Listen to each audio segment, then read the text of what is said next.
കാസർഗോഡ് 59കാരിൽ നിന്ന് 5 ലക്ഷം രൂപ തട്ടിയ ഹണി ട്രാപ്പ് സംഘം പിടിയിലായി. 2 യുവതികൾ ഉൾപ്പെടെ 7 പേരെയാണ് മേൽപ്പറമ്പ് പോലീസ് പിടികൂടിയത്. കാസർഗോഡ് മങ്ങാട് സ്വദേശിയാണ് തട്ടിപ്പിനിരയായത്. അരുൺ പൂപ്പറമ്പ കാസർഗോഡ് നിന്ന് ടെലിഫോൺ ലൈനിൽ ചേരുന്നു. ഗുഡ് മോർണിംഗ് അരുൺ പൂപ്പറമ്പ, കൂടുതൽ വിവരങ്ങൾ. മോർണിംഗ്. ഇതിൽ കോഴിക്കോട് സ്വദേശികളായിട്ടുള്ള ദമ്പതികൾ ഉൾപ്പെടെ 7 പേരെയാണ് ഇപ്പോൾ മേൽപ്പറമ്പ് പോലീസ് കസ്റ്റഡിയിൽ എടുത്തിട്ടുള്ളത്. കാസർഗോഡ് മാങ്ങാട് സ്വദേശിയായിട്ടുള്ള 59കാരനാണ് ഇതിൽ പരാതി നൽകിയത്.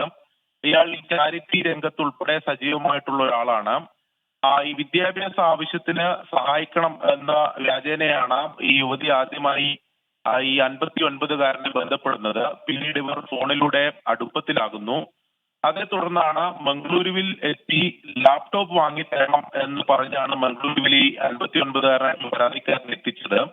അതിനുശേഷം അവിടെ ഹോട്ടൽ മുറിയിൽ വെച്ച് ഈ 59കാരന്റെ നഗ്ന ദൃശ്യങ്ങൾ ഉൾപ്പെടെ പകർത്തുകയും മറ്റ് സംഘാംഗങ്ങൾക്ക് അയച്ചു കൊടുക്കുകയും ചെയ്തു.